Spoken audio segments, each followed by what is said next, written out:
Where to find the best roast beef in town? Ay, tignan natin dito yan.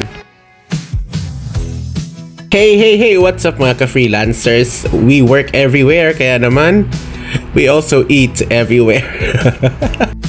Subukan naman nating mag-work at kumain sa Jack's Kitchen.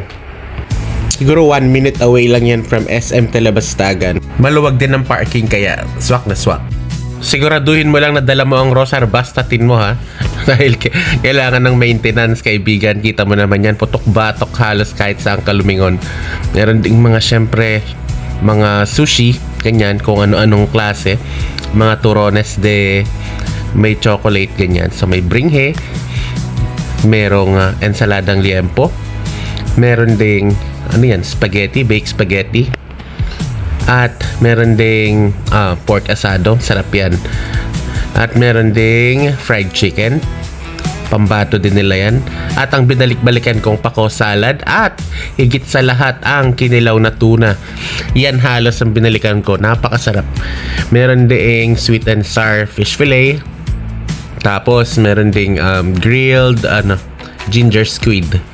Tapos meron ding binagongan. Okay din yan, ha? Sisig syempre, sisig ng Pampanga, di pwedeng mawala yan. At higit sa lahat, kare-kare. Okay, so napakadami nilang potahe na pwede mong pagpilian. Maaga pa lang yan, kaya kakunti pa lang kami. So, kung ikaw ay gustong medyo mag-work yan, sa labas, syempre gugustuhin mo yung medyo tahimik. So, ito, punta ka ng maaga para hindi ka masyadong maabutan ng maraming tao.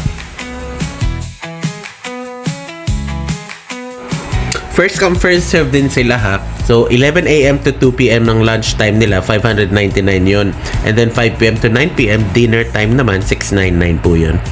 So, syempre, kung gusto mo ng medyo mas tahimik at makakapag-work ka ng konti, punta ka mga 11 sakto para wala pang tao.